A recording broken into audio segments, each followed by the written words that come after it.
गुरु भगवान के शुक्राने हैं। अध्याय 14 श्लोक 1।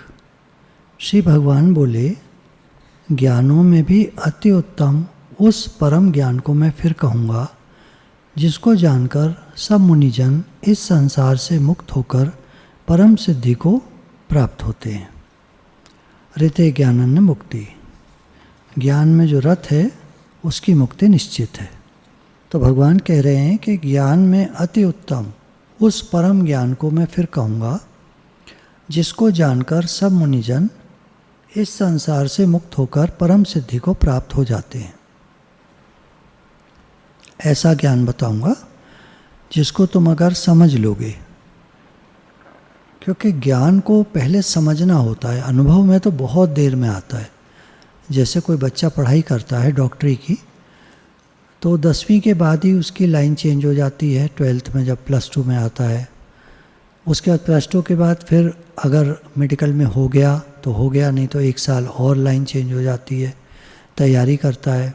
फिर मेडिकल में आ जाता है तो first year, second year, third year, fourth year, फिर उसके बाद मेन एग्ज़ाम, उसके बाद इंटर्नशिप, रजिस्ट्रारशिप, ये सब करते कराते उसके बाद क्या करना है, स्पेशलाइजेशन, तो MD।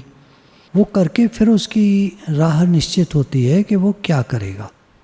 तो पहले केवल मानना होता है, फिर उसको समझना होता है, और समझ करके धीरे धीरे जब वो लगा उसकी जानकारी में सब चीज़ें बहुत साल बाद आती हैं। यानी कहना चाहिए होशियार जो बनता है वो बहुत साल में जाकर बनता है। तो ऐसे भगवान कह रहे हैं कि पहले मैं तुमको ज्ञान को कहूँगा, उसको तुम समझना।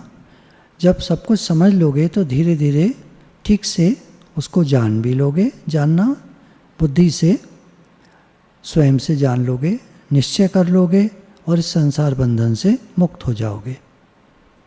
इस ज्ञान को आश्रय करके अर्थात धारण करके मेरे स्वरूप को प्राप्त हुए पुरुष सृष्टि के आदि में पुनः उत्पन्न नहीं होते और प्रलय काल में भी व्याकुल नहीं होते।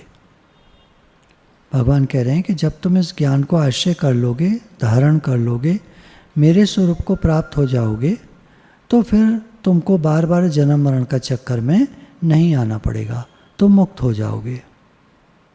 हे अर्जुन, मेरी महत ब्रह्म रूप मूल प्रकृति संपूर्ण भूतों की योनि है, अर्थात गर्भाधान का स्थान है, और मैं उस योनि में चेतन समुदाय रूप गर्भ को स्थापन करता हूँ।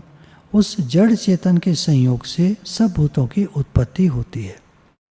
अब भगवान कह रहे हैं ये सारी प्रकृति जो है ये तो एक प्रकार से माता है और मैं पिता समान हूँ। तो मेरे होने से ये प्रकृति सब समुदाय को, जीव समुदाय को उत्पन्न करती है। वहाँ मैं उपस्थित होता हूँ तो वो सब चेतन हो जाता है, और जड़ के साथ मैं चेतन संयोग करके सारे भूत प्राणी उत्पन्न हो जाते हैं और इस सृष्टि चक्र शुरू हो जाता है, आरंभ हो जाता है। हे अर्जुन, नाना प्रकार की सब योनियों में जितनी मूर्तियाँ अर्थात शरीरधारी प्राणी उत्पन्न होते हैं, प्रकृति तो उन सब की गर्भ धारण करने वाली माता है और मैं बीज को स्थापन करने वाला पिता हूँ। जितनी भी योनियों में जो भी शरीरधारी प्राणी उत्पन्न होते हैं वो सब प्रकृति और मुझ पुरुष के संयोग से होते हैं। सत्गुण, रजोगुण, तमोगुण, ये प्रकृति से उत्पन्न तीनों गुण अविनाशी जीवात्मा को शरीर में बांधते हैं।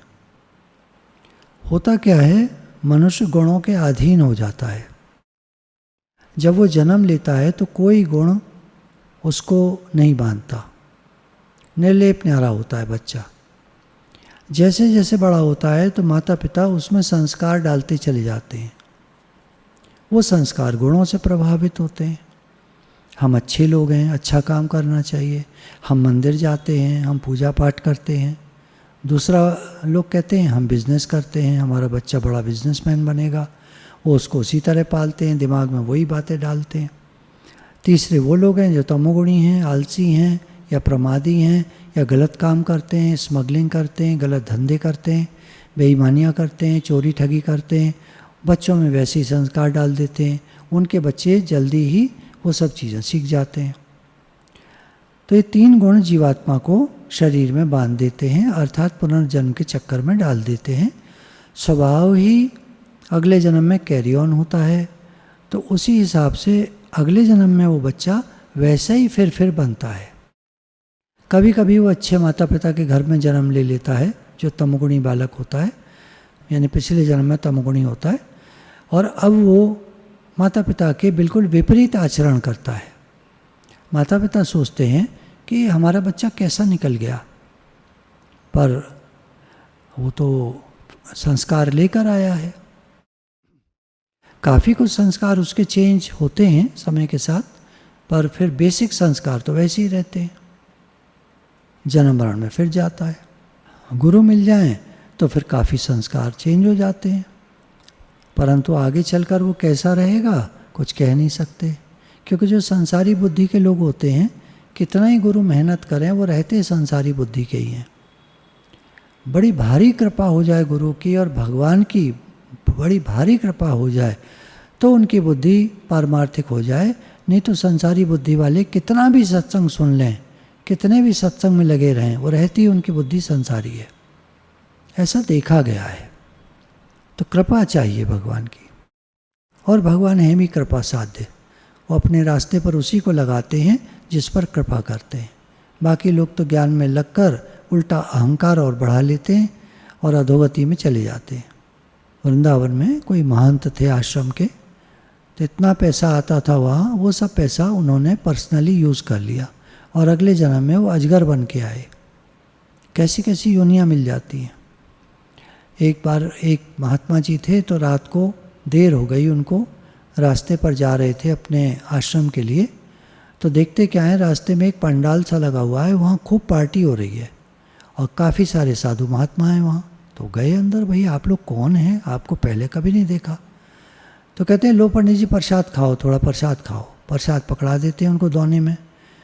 पंडित जी सोचते हैं, ये पंडित जी मतलब ज्ञानी थे, महात्मा थे, ये अपने आश्रम के लिए ले आते हैं उस प्रसाद को कि वहीं खाऊंगा, यहाँ तो ये कोई टाइम नहीं है खाने का। जब उन्होंने उघाड़ के देखा तो उस दोने में विष्ठा पड़ी हुई थी, गंदगी, मांस वगैरह गंदगी पड़ी हुई थी। उन्होंने फेंक दिया उसको एकदम। अगले दिन जब फिर गए तो उन्होंने पूछा, भाई आप लोग कौन हैं, क्या बात है, ये कैसे पार्टी आप लोग लगाते हैं। तो उन्होंने कहा, देखिए महाराज, हम सबको तो दिखाई देते नहीं, हम तो आपको दिखाई दे रहे हैं। हम लोग भूत प्रेत हैं।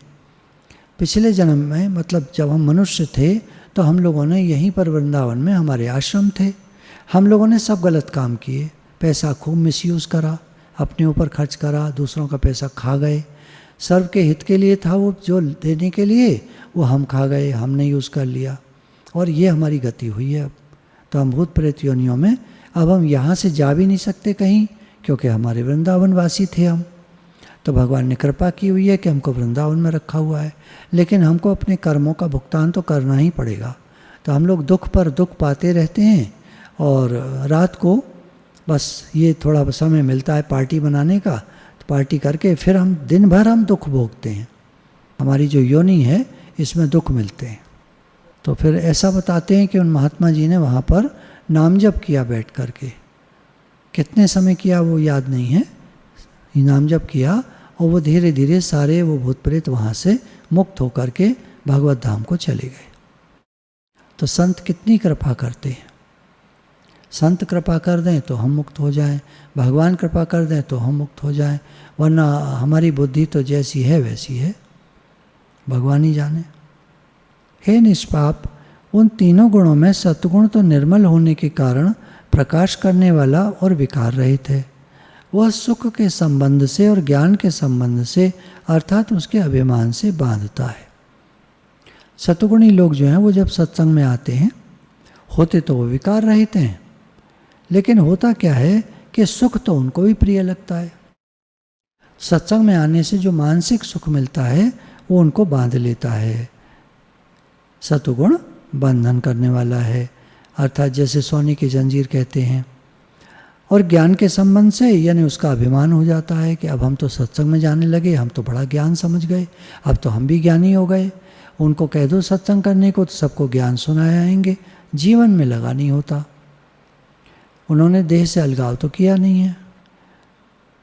तो शरीर छूटने पर वो सतोगुणी व्यक्ति ने दोबारा उनका जन्म अच्छे ही कुल में होता है, पर मुक्त नहीं होते। हे अर्जुन, राग रूपी रजोगुण को कामना और आसक्ति से उत्पन्न जान। वह इस जीव को कर्मों के और उनके फल के संबंध से बांधता है। अब जिनमें रजोगुण होता है, जिन लोगों में, उनमें राग रहता है, कर्म करने का वेग रहता है, कामनाएं रहती हैं और कर्म के फल में आसक्ति रहती है। मैंने इतना अच्छा काम किया, या मैंने ये काम किया, या वो काम किया, अब इसके बदले में मुझे क्या मिलेगा, मुझे इतना प्रॉफिट तो होना ही चाहिए। आसक्तियाँ हो जाती हैं, लाभ से लोभ बढ़ जाता है। तो उनके जीवन में कामना, लोभ, क्रोध सब रहते हैं। काम ही क्रोध है। कामना होती है, राग रहता है तो क्रोध आता है, धन में आसक्ति हो जाती है। तो वह इस जीवात्मा को कर्मों के और उनके फल के संबंध से बांधता है। कर्म करने का वेग बना रहता है, उसका फल चाहिए, बंधन में आ जाते हैं और जन्म मरण उनका चलता रहता है। हे अर्जुन, सब देहाभिमानियों को मोहित करने वाले तमोगुण को तो अज्ञान से उत्पन्न जान। वह इस जीवात्मा को प्रमाद, आलस्य और निद्रा के द्वारा बांधता है। अब देहाभिमानी जो लोग होते हैं, अर्थात अपने को देह करके जानते हैं, उन्होंने सत्संग कभी अटेंड नहीं किया, ज्ञान कभी सुना नहीं, स्पिरिचुअल बुक्स कभी पढ़ी नहीं, तो वो तमोगुण अर्थात अज्ञान से बंधे रहते हैं। अज्ञान रहता है उनमें, ज्ञान उनको होता नहीं, तो प्रमाद अर्थात अपने स्वरूप को भूले रहते हैं, बेकार की चेष्टाएं करते हैं, इंद्रियों और अंतःकरण से व्यर्थ चेष्टाएं करते हैं, उसका नाम प्रमाद होता है। आलस्य, आलस्य कर्तव्य कर्म में अप्रवृत्ति रूप निरुद्धमता का नाम आलस्य है। यानी कर्म, जो कर्तव्य कर्म हैं जो उनको करने चाहिए वो नहीं करते, आलस्य में पड़े रहते हैं। फिर कर लेंगे, दीर्घ सूत्री कहते हैं ऐसे लोगों को, फिर कर लेंगे, फिर कर लेंगे, प्रोक्रेस्टिनेशन, काम को टालते जाना। और निद्रा, सोते बहुत हैं, नींद बहुत आती है, आराम करने का बहुत उनको भाव रहता है, तो ये सब उनको बंधन में डाल देते हैं। ये जीवात्मा खराब योनियों में जाया करता है।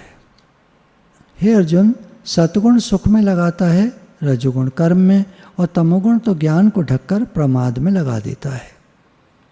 तो भगवान कह रहे हैं कि सतगुण सुख में लगा देता है, रजोगुण कर्म में लगा देता है, तमोगुण वाले को तो ज्ञान ही नहीं होता ज़रा भी, वो प्रमाद में अर्थात स्वरूप को भूलकर न करने योग्य कर्मों में लग जाता है, अपने जीवन को बर्बाद कर लेता है। श्लोक 10। हे अर्जुन, रजोगुण और तमोगुण को दबाकर सतगुण, सतगुण और तमोगुण को दबाकर रजोगुण, वैसे ही सतगुण और रजोगुण को दबाकर तमोगुण होता है अर्थात बढ़ता है। कुछ लोग रजोगुण और तमोगुण प्रधान होते हैं, कर्म करते हैं, उसके बाद आराम करते हैं, खाते हैं, सो जाते हैं, फिर काम पर जाते हैं, खाते हैं और सो जाते हैं। कभी उनके जीवन में कोई महापुरुष, महात्मा, ज्ञानी, गुरुजन आ जाते हैं तो सतगुण बढ़ता है। उनको मन में आता है कि हम क्या कर रहे हैं अपने जीवन में, खाना पीना भोगना, कर्म करना, समय की बर्बादी, संसार रहने वाला है नहीं, इस नहीं में जाने वाले संसार में हम सुख की आशा कर रहे हैं या सुख भोग की सामग्री इकट्ठी कर रहे हैं जो साथ में नहीं जाएगी। समझ में आने पर उनका सतगुण बढ़ता है, सत्संग बढ़ता है, सत्संग आता है जीवन में। कुछ लोग, जैसे नाम तो लेना ठीक नहीं है, पर ऐसा कह सकते हैं बड़े आश्रमों के महंत, उनमें तमोगुण आ जाता है कभी कभी। उदाहरण, दूसरों का पैसा जो आता है आश्रम में उसको खा गए और अपने उन्होंने घर बनवा लिए, महल बनवा लिए, अर्थात रजोगुण बढ़ गया। तो सतगुण और तमोगुण को दबाकर रजोगुण बढ़ता है, लेकिन उसका फल, क्योंकि वो दूसरे का पैसा खा गए, तो उसका फल बहुत बुरा होता है। जैसे वृंदावन में कुछ का ऐसा सुनने में आया कि वो दूसरों का पैसा खा गए तो अगले जन्म में अजगर बन के आए। ऐसे ही सतगुण और रजोगुण को दबाकर तमोगुण होता है, अर्थात बढ़ता है। कोई सतगुणी होते हैं, बहुत अच्छे व्यक्ति होते हैं, बहुत दान पुण्य चंदा करते हैं, रजोगुण के कार्य खूब, आश्रम उनके भंडारे और प्रोग्राम चलते हैं, लेकिन देखा जाता है समय आने पर उनमें तमोगुण प्रधान हो जाता है और वो सब छोड़ छाड़ करके आलसी का जीवन बिताने लगते हैं या गलत कर्म करने लगते हैं, नशे में या भोगने में अपने जीवन को आगे चलकर खराब कर देते हैं। तो सतगुण और रजोगुण को दबाकर तमोगुण बढ़ता है। जिस समय इस देह में तथा अंतःकरण और इंद्रियों में चेतनता और विवेक शक्ति उत्पन्न होती है, उस समय ऐसा जानना चाहिए कि सतगुण बढ़ा है। जिस समय हमारा मन, बुद्धि, चित्त, इंद्रियां, शरीर सत्संग की ओर चल पड़े, सत्संग अच्छा लगने लगे, तो उस समय ऐसा जानना चाहिए कि सतगुण बढ़ा है। दान पुण्य करने का मन करे, भंडारे लगाने का मन करे, औषधियाँ वितरण करने का मन करे, धर्मशालाएं बनवाना या बड़े बड़े चैरिटी के काम करना, तो ये उनके जीवन में बढ़ता है, सतगुण बढ़ा है। रजोगुण के बढ़ने पर लोभ, प्रवृत्ति, स्वार्थ बुद्धि से कर्मों का सकाम भाव से आरंभ, अशांति और विषय भोगों की लालसा, ये सब उत्पन्न होते हैं। जिनके जीवन में ऐसा देखा जाए कि लोभ है, कर्म करने में प्रवृत्ति है, परंतु स्वार्थ बुद्धि से और सकाम भाव से कर्म करते हैं। जीवन में देखा जाता है तो अशांति है, विषय भोगों की लालसा है, सामग्री इकट्ठी करते हैं, तरह तरह की चीज़ें इकट्ठी करेंगे, लाएंगे, खूब अपने ऊपर खर्चा करेंगे, दूसरों पर नहीं करेंगे, अपने ऊपर। दूसरों पर खर्च करने वाले सतगुणी, केवल अपने ऊपर खर्च करने वाले रजोगुणी। ये सब रजोगुण के लक्षण हैं। हे अर्जुन, तमोगुण के बढ़ने पर अंतःकरण और इंद्रियों में अप्रकाश, कर्तव्य कर्मों में अप्रवृत्ति और प्रमाद अर्थात व्यर्थ चेष्टा और निद्रादि अंतःकरण की मोहिनी वृत्तियाँ, ये सब उत्पन्न होते हैं। अब भगवान कह रहे हैं कि देखो, जिन लोगों में तमोगुण बढ़ता है उनके अंतःकरण और इंद्रियों में अप्रकाश अर्थात अज्ञान फैल जाता है। उनका अंतःकरण, उनका मन, उनका चित्त, उनकी बुद्धि गलत कर्मों में जाने लगती है, या तो निद्रा, आलस्य, प्रमाद में, या उल्टे कर्म करने में बुद्धि उनकी जाने लगती है। कर्तव्य कर्म करना नहीं चाहते, वो अधिकार सब मांगते हैं, अपना कर्तव्य कर्म नहीं करते। और प्रमाद अर्थात जो करना चाहिए वो न करके जो नहीं करना चाहिए वो करने लग जाते हैं, यानी व्यर्थ चेष्टा। और निद्रा दे, सोने में लग जाते। अंतःकरण की मोहिनी वृत्तियाँ, अंतःकरण में मोह उत्पन्न हो जाता है, उल्टा उल्टा मन बुद्धि को जिधर जाना चाहिए भगवान की तरफ, उधर न जाकर वो निगेटिविटी में जाती हैं। ये सब होता है, ये तमोगुण के लक्षण हुए। जब ये मनुष्य सतोगुण की वृद्धि में मृत्यु को प्राप्त होता है, तब तो उत्तम कर्म करने वालों के निर्मल दिव्य स्वर्ग आदि लोगों को प्राप्त होता है। अब भगवान कह रहे हैं, कोई सतगुण किसी का बढ़ा हुआ हो, उस समय बहुत दान पुण्य इत्यादि करता हो, सत्संग में भी जाता हो, अपने मन को भगवान में लगाने का प्रयास करता हो, परंतु अच्छे कर्म करता हो, जिसका थोड़ा बहुत अहंकार भी करता हो, तो वो उत्तम कर्म करने वाले निर्मल दिव्य स्वर्ग आदि लोगों को जाता है, मुक्त नहीं होता। स्वर्ग चला जाएगा, अच्छे लोकों में चला जाएगा, अच्छे कुलों में जन्म ले लेगा, धनवान कुलों में। परंतु जहाँ भक्ति होती है वहाँ तो केवल योग भ्रष्ट योगी ही जाते हैं, बाकी तो उन कुलों में चले जाते हैं जहाँ धन धान्य से संपन्न होते हैं। रजोगुण के बढ़ने पर मृत्यु को प्राप्त होकर कर्मों की आसक्ति वाले मनुष्य में उत्पन्न होता है, तथा तमोगुण के बढ़ने पर मरा हुआ मनुष्य कीट, पशु, पतंग आदि मूढ़ योनियों में उत्पन्न होता है। अब रजोगुण बढ़ा हुआ हो, कर्म करने का वेग हो, और अचानक हार्ट अटैक पड़ जाए, हार्ट फेल हो जाए, मृत्यु हो जाए, तो वो कर्मों की आसक्ति वाले मनुष्यों में जाकर उत्पन्न हो जाएगा, फिर से कर्म करेगा। एक जन्म में बिजनेस ज़्यादा अच्छा नहीं चल पाया तो अगले जन्म में ऐसे घरों में जाकर पैदा होगा जहाँ खूब बिजनेस करेगा, परंतु ये तो जीवन का लक्ष्य नहीं है। फिर मृत्यु होगी और फिर कहाँ जाएगा, पता नहीं कैसे कर्म करेगा अपने जीवन में, तो कहाँ जाएगा क्या पता। भगवान में तो लगेगा नहीं उसका मन, लगना चाहिए भगवान में। मनुष्य जन्म का लक्ष्य है भगवत प्राप्ति। कहा जाता है भगवत प्राप्ति, भगवान तो नित्य प्राप्त हैं, तो नित्य प्राप्त की प्राप्ति है, यानी जो प्राप्त हैं उधर हमारा ध्यान नहीं है, गुरु हमारा ध्यान उधर कराते हैं जो हमको नित्य प्राप्त है, भगवान। तो अब ये रजोगुण वाला ऐसे कुलों में चला गया जहाँ खूब कर्म होते हैं, खूब बिजनेस वगैरह होते हैं। तमोगुण के बढ़ने पर मरा हुआ मनुष्य कीट, पशु, पतंग आदि मूढ़ योनियों में उत्पन्न होता है।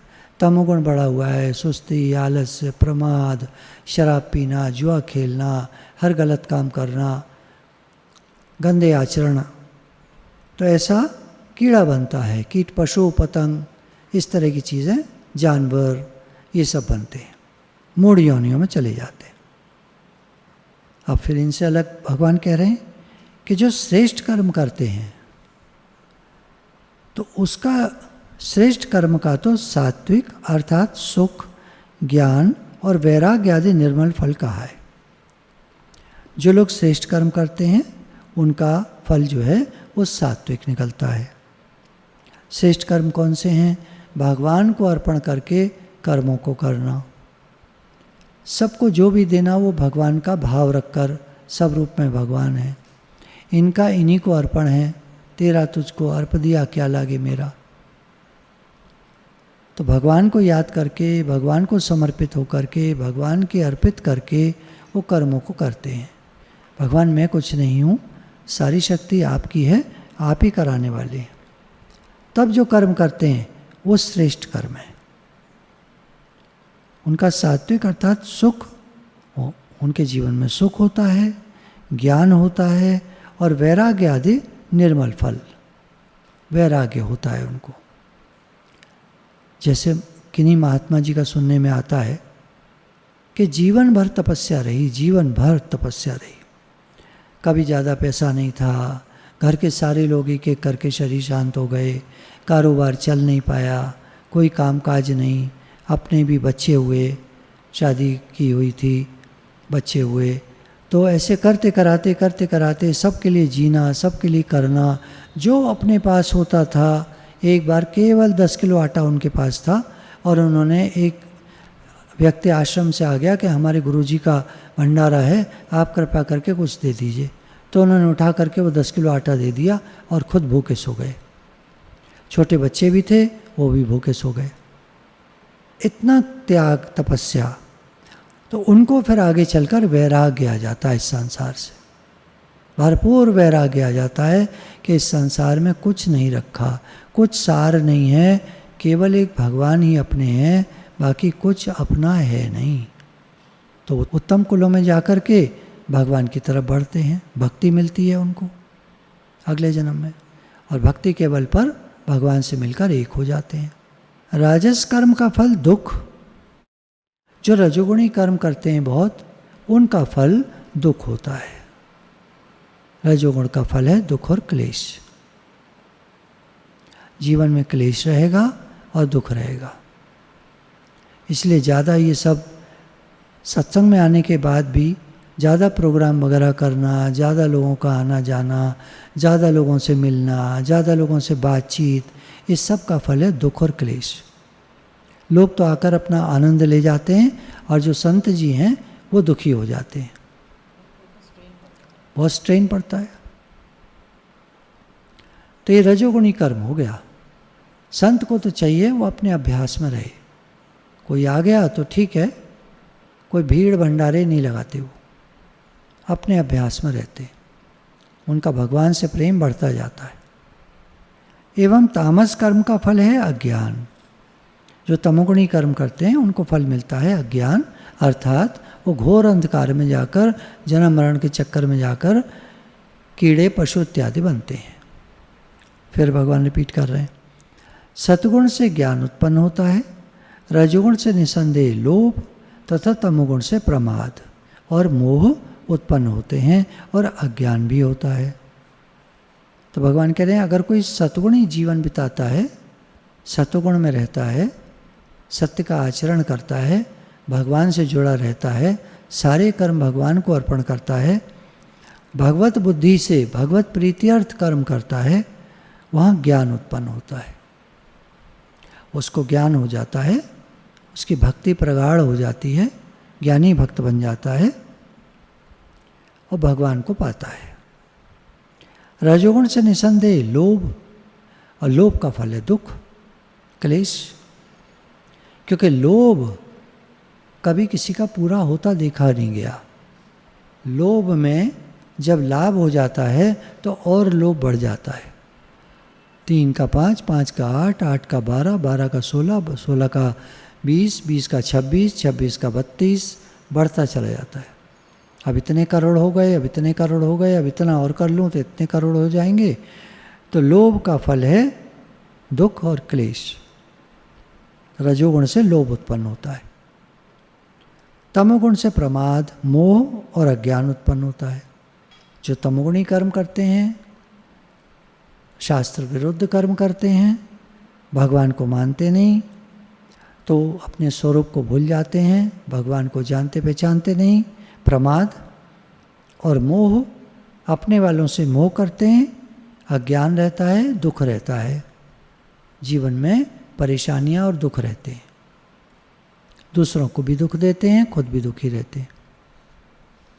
सतगुण में स्थित पुरुष स्वर्ग आदि उच्च लोकों को जाते हैं, रजोगुण में स्थित राजस पुरुष मध्य में अर्थात मनुष्य लोक में रहते हैं, और तमोगुण के कार्य रूप निद्रा, प्रमाद और आलस्य आदि में स्थित तामत पुरुष अधोगति को अर्थात कीट, पशु आदि नीच योनियों को तथा नरकों को प्राप्त होते हैं। भगवान ने फिर रिपीट किया है ये श्लोक, सेम का सेम, क्योंकि भगवान स्ट्रेस कर रहे हैं कि तुम सतगुणी कर्म करो। अर्जुन, तुम तो सात्विक पुरुष हो, क्योंकि जो सत्व में स्थित हैं, सतगुणी पुरुष हैं, वो स्वर्ग आदि उच्च लोकों को तो जाते ही जाते हैं, और उन्हीं का भगवत भाव बन जाए तो भगवान से मिल जाते हैं। रजोगुण में स्थित जो लोग होते हैं वो मध्य में अर्थात मनुष्य लोक में ही रहते हैं, और जो तमोगुण के कार्य रूप निद्रा, प्रमाद, आलस्य में स्थित तामस पुरुष अधोगति को अर्थात कीट, पशु पतंग आदि नीच योनियों को प्राप्त होते हैं, नरक में भी जाते हैं। तमोगुणी लोग ही नरक में जाते हैं। जिस समय दृष्टा तीनों गुणों के अतिरिक्त अन्य किसी को करता नहीं देखता और तीनों गुणों से अत्यंत परे सच्चिदानंद घन स्वरूप मुझ परमात्मा को तत्व से जानता है, उस समय वह मेरे स्वरूप को प्राप्त हो जाता है। अब ये मुक्ति का श्लोक भगवान ने कहा। ये जो तरह तरह के तीनों गुणों वाले व्यक्ति बता रहे हैं भगवान, कह रहे हैं इन्हीं में से कुछ लोग तमोगुण से उठकर रजोगुण में गए हैं, जन्मों जन्मों रजोगुण से सतोगुण में गए हैं। अब इस जन्म में सतगुण तो होता ही है, वो बढ़ करके भगवान से प्रेम हो जाता है उनका। उनको गुरु मिल जाते हैं जो बता देते हैं तुम शरीर नहीं हो, तुम तो आत्मा हो। जो कुछ भी कर्म दुनिया में हो रहे हैं तुम इनके दृष्टा हो। जैसे कोई पिक्चर हॉल में बैठकर पिक्चर देखे तो सिनेमा में चलने वाले अच्छे बुरे तरह तरह के कर्म जो हो रहे हैं, मार काट जो भी कुछ हो रही है, उससे दृष्टा प्रभावित नहीं होता, अर्थात लिप्त नहीं होता, अर्थात मिलता नहीं है, उसको कोई दोष नहीं लगता। ऐसे ही जब गुरु मिलते हैं तो कहते हैं तुम तो दृष्टा साक्षी हो। ये दुनिया में जितने कर्म हो रहे हैं ये अज्ञान के कारण लोग ऐसा मान रहे हैं मैं करता हूँ, कोई भी करता नहीं है, गुण गुणों में बरत रहे हैं। सब आपे आप, करन करावन आपे आप, मानुष के कुछ नहीं हाथ। सब प्रकृति गुणगुणों में बरत रही है, सब कर्म अपने आप हो रहे हैं, तुम अकर्ता हो जाओ, तुम अलग दृष्टा भाव में स्थित हो जाओ। होने दो जो हो रहा है, जो हो सो होने दीजिए, चिंता कभी मत कीजिए। वो जानता है कि तीनों गुण अपने अपने अर्थ में बरत रहे हैं, वो किसी को करता नहीं देखता, और तीनों गुणों से परे, अत्यंत परे सच्चिदानंद घन स्वरूप मुझ परमेश्वर को तत्व से जानता है कि भगवान ही एक वास्तविक सत्य तत्व हैं, सर्वत्र व्यापक हैं, निराकार चेतन तत्व हैं। मैं उन्हीं का अंश हूँ, ईश्वर अंश जीव अविनाशी, चेतन अमल सहज सुख राशि। मैं उन्हीं का अंश हूँ और मैं उन्हीं की तरह दृष्टा साक्षी हूँ इस दुनिया का। शरीर से मिलकर के मैं कहने लगता हूँ, मैं करता हूँ, मैंने किया, मैं भोगता हूँ, मैं दुखी हूँ, मैं सुखी हूँ, ऐसा शरीर से मिलकर। लेकिन शरीर से न मिले तो आत्मा में न सुख है, न दुख है, नहीं मोह कुछ भी, अज्ञान मुझ में है नहीं, बोधात्म मेरा नाम है, निर्दोष हूँ, निर्द्वंद्व हूँ, भयमुक्त हूँ, भव पार हूँ। तो ऐसा करके देखता है तो वो अपने को कर्ता नहीं मानता, किसी भी कर्म के बंधन में नहीं आता, और वो भगवान से मिलकर एक हो जाता है।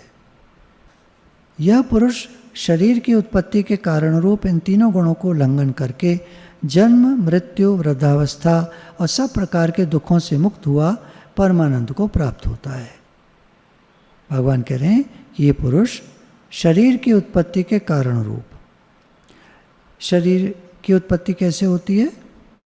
5 ज्ञानेंद्रियाँ, 5 कर्मेंद्रियाँ, 5 महाभूत, पृथ्वी जल अग्नि वायु आकाश, 5 इंद्रियों के विषय, शब्द स्पर्श रूप रसगंध, और मन, बुद्धि, अहंकार।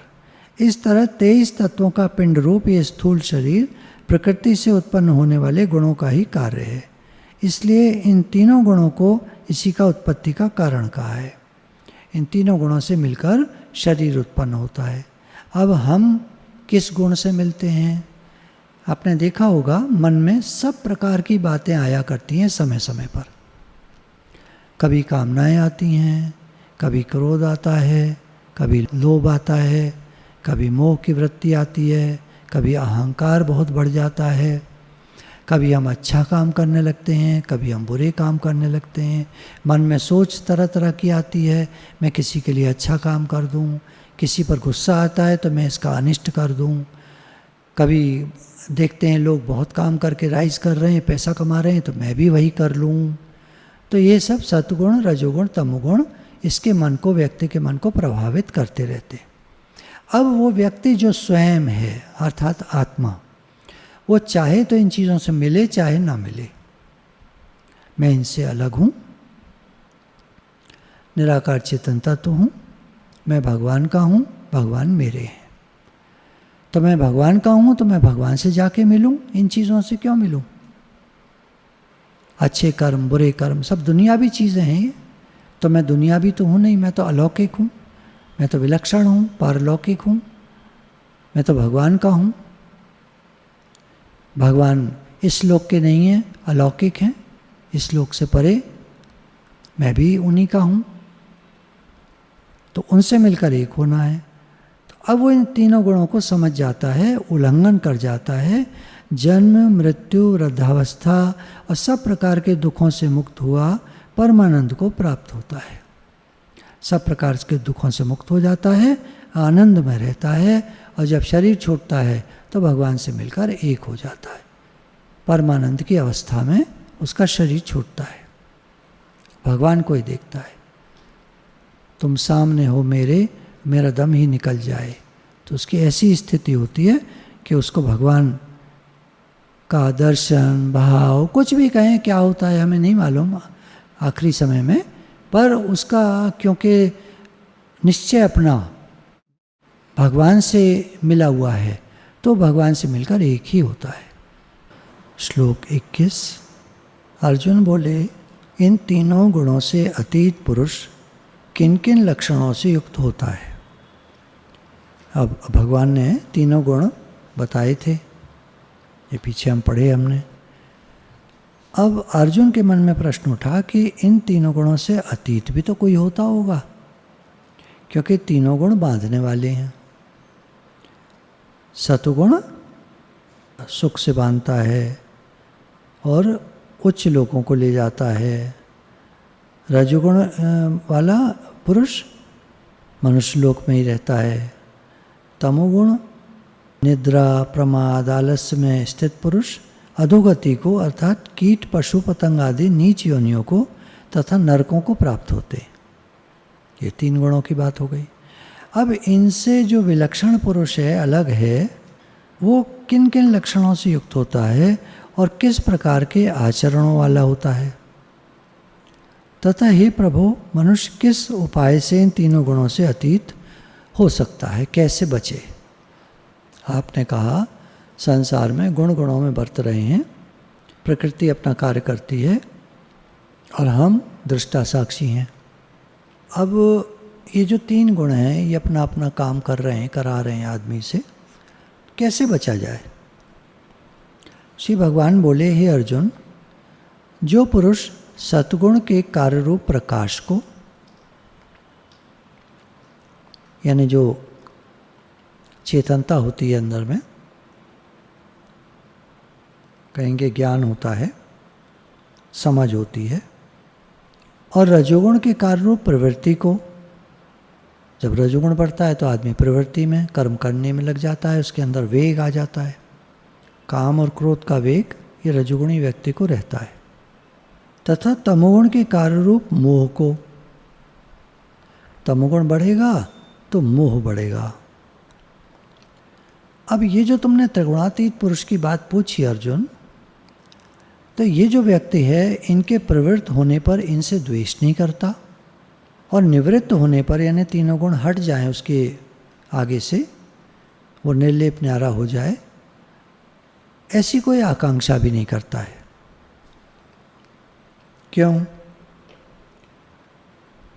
तो यहाँ विवेचन में कहा कि जो पुरुष एक सच्चिदानंद घन परमात्मा में ही नित्य एक ही भाव से स्थित हुआ, इस त्रिगुणमयी माया के प्रपंच रूप संसार से सर्वथा अतीत हो गया है, उस गुणातीत पुरुष के अभिमान रहित अंतःकरण में तीनों गुणों के कार्य रूप प्रकाश, प्रवृत्ति और मोह आदि वृत्तियों के प्रकट होने और न होने पर किसी काल में भी इच्छा द्वेष आदि विकार नहीं होते। यही उसके गुणों से अतीत होने के प्रधान लक्षण हैं। अब वो इन तीनों गुणों से अतीत हो गया है तो उसके अंदर में अभिमान नहीं होता, अहंकार से नहीं मिलता, इच्छा और द्वेष नहीं होते। तो ये 3 गुण बने रहें या चले जाएं, ये जो व्यक्ति है, त्रिगुणातीत की जो बात तुम पूछ रहे हो, ये समता में रहता है। जो साक्षी के सदृश स्थित हुआ, गुणों के द्वारा विचलित नहीं किया जा सकता और गुण ही गुणों में बरतते हैं, ऐसा समझता हुआ, जो सच्चिदानंद घन परमात्मा में एक ही भाव से स्थित रहता है एवं उस स्थिति से कभी विचलित नहीं होता। अब भगवान कह रहे हैं, देखो ऐसा व्यक्ति त्रिगुणातीत जो होता है वो साक्षी के सदृश, देखने वाला दिखने वाली चीज़ से अलग होता है। हम गंगा जी किनारे खड़े हैं, गंगा जी में अभी फूल बह गए, पत्ते बह गए, पेड़ की टहनियाँ बह गईं, कुछ गंदा बह गया, कुछ प्रसाद का भोग का सामान बह गया, पूड़ियाँ बही चली जा रही हैं, सब्जी भी जा रही है उन पर रखी हुई। ना हम उनको खाते हैं और न किसी गंदे से द्वेष करते हैं, क्योंकि तो नदी का प्रवाह है, बह रहा है, तेजी से जा रहा है, आगे जा रहा है। हम राग द्वेष करें खड़े होकर किनारे तो ये हमारी मूर्खता होगी। आज इतनी गंदी बह गई, आज बड़ी साफ सुथरी और काफ़ी सारे फूल बह गए, अच्छा हमें क्या मिला? गंदगी बह गई तो हमारा क्या चला गया, और साफ सुथरे फूल बह गए तो हमें क्या मिल गया? ये समझ की बात है। साक्षी इन बात को जानता है। साक्षी देखने वाला, दृष्टा, साक्षी, जानने वाला, जो सब जानता हो उसको साक्षी कहते हैं। आधी रात को हम घर से बाहर निकले, वहाँ कोई नहीं था। हमने कहा सुबह उठकर कोई नहीं था बाहर, तो कहा जाएगा तुम तो थे, तुम साक्षी हो, तुम इस बात के साक्षी हो कि रात को बाहर कोई नहीं था, लेकिन तुम थे। तो साक्षी रहता है, परंतु और चीज़ें बाहर की बदलती रहती हैं। तो भगवान ने कहा 3 गुण भी व्यक्तियों में बदलते रहते हैं। कभी कोई व्यक्ति सतगुणी होता है, वही फिर थोड़े टाइम में रजोगुणी हो जाता है, थोड़े टाइम बाद वही तमगुणी हो सकता है, और जब वो फिर जागेगा तो फिर से सतगुणी हो सकता है। तो ये तो गुण बदलते रहते हैं, गुण गुणों में बरत रहे हैं, ऐसा समझता हुआ ये जो व्यक्ति है इस सच्चिदानंद घन परमात्मा में एक ही भाव से स्थित रहता है। इसका मन परमात्मा में लग गया है कहेंगे, या कहेंगे ये स्वयं परमात्मा में स्थित रहता है और उस स्थिति से विचलित नहीं होता। अच्छी आ गई तो हम उसके साथ बह गए, मंदी आ गई तो हमने द्वेष कर लिया, ऐसे बहता नहीं है। समय बदलता रहता है। ये व्यक्ति राग द्वेष नहीं करता है, समता में रहता है। ठीक है, कभी ज़्यादा बारिश पड़ती है तो हम कहते बहुत बारिश हो रही है। अब बारिश नहीं पड़ रही आजकल बिल्कुल, कितने दिनों से बारिश ही नहीं है, इतनी गर्मी हो रही है, तो उसको कोई फ़र्क नहीं पड़ता। वो कहता है ठीक है, गुण गुणों में बरत रहे हैं, जैसे लोगों के संकल्प हैं वैसा हो रहा है, या भगवान की लीला हो रही है। संसार में वो कुछ भी अपना नहीं मानता जिसके कारण वो राग द्वेष करे, इच्छा अहंकार करे, कुछ कुछ बोले। निर्लेप न्यारा रहता है। साक्षी जो होता है उसकी एक और पहचान है, वो निर्लेप न्यारा होता है, क्योंकि वो तो देखने वाला है ना। क्या करे देखने वाला? गंगा जी में सामान बहा जा रहा है, किसी ने कंबल ही बहा दिया और कंबल पकड़ने दौड़े, हो सकता है वो रीछ हो, चला जा रहा हो, रीछ तो पकड़ लेगा। कभी आदमी गलती से कंबल समझ के उसको पकड़ता है तो रीछ उसी आदमी को पकड़ लेता है और उसको खा भी लेता है बहते बहते, और बहता चला जाता है, आदमी को मार देता है। तो समझदार लोग जो किनारे खड़े होते हैं जानते हैं इन बातों को, वो नदी में बहने वाली चीज़ों से राग द्वेष नहीं करते। ये बात भगवान कह रहे हैं। संसार भी निरंतर बह रहा है, नहीं में जा रहा है। तो ये जो त्रिगुणातीत पुरुष है, भगवान कह रहे हैं वो किसी चीज़ से मिलता नहीं है, वो राग द्वेष नहीं करता। फिर आगे भगवान कह रहे हैं जो निरंतर आत्मभाव में स्थित, सुख दुख को समान समझने वाला, मिट्टी पत्थर और स्वर्ण में समान भाव वाला, ज्ञानी, प्रिय तथा अप्रिय को एक सा मानने वाला, और अपनी निंदा स्तुति में भी समान भाव वाला है। अब भगवान कह रहे हैं जो आत्म भाव में स्थित होता है, स्वयं में स्थित होता है, अपनी आत्मा में स्थित होता है, अपने को आत्मा करके जानता है, साक्षी दृष्टा भाव में रहता है, वो इस दुनिया को देखता हुआ इसमें आने वाले सुख और दुख से प्रभावित नहीं होता, मिलता नहीं है, समान भाव रहता है उसका। मिट्टी पत्थर और स्वर्ण में समान भाव रहता है। ये चीज़ें आज मिली हैं, कल छूट जाएंगी। ये संसार तो नहीं में जा रहा है, अर्थात निरंतर परिवर्तित हो रहा है और एक दिन नाश को प्राप्त हो जाएगा। शरीर छूट जाएगा तो हमारा क्या रह जाएगा, क्या साथ जाएगा? तो एक सा भाव रखता है, और उसकी दृष्टि में ज्ञानी भी, प्रिय भी, अप्रिय भी सब समान होते हैं। उसके अंदर में ज्ञानी का कोई आदर नहीं होता, क्योंकि ज्ञानी कोई चीज़ नहीं होती। भगवान ने कहा लोग कहते हैं ये ज्ञानी हैं, पर ज्ञानी नाम की कोई चीज़ नहीं होती, ज्ञान होता है। जिसको ज्ञान होता है उसको लोग ज्ञानी कहने लगते हैं। ज्ञानी का कोई मतलब नहीं होता, ज्ञान है इसको, तो ज्ञान के कारण महान है। तो त्रिगुणातीत पुरुष की दृष्टि में कोई ज्ञानवान हो, कोई लोग प्रिय कहते हों किसी को अप्रिय कहते हों, उसकी दृष्टि में सब समान है। क्यों? उसे क्या मिलेगा किसी से, उसे क्या लेना देना? जो साक्षी है, फिर वही बात आ गई, किनारे खड़े व्यक्ति को नदी में बहने वाली चीज़ों से क्या प्रयोजन? त्रिगुणातीत पुरुष के विषय में नदी का बहाव और साक्षी फिट बैठता है। दुनिया निरंतर परिवर्तित हो रही है, निरंतर, क्षण क्षण में, 1 सेकंड में 3 क्षण होते हैं, हर क्षण परिवर्तित हो रही है। एक घड़ी हम लेकर आए कुछ दिन पहले, मान लीजिए 1 साल पहले, अब वो वैसी नहीं रही जैसी कि 1 साल पहले लाए थे तब थी। तो क्या वो आज बदल गई है 1 साल बाद?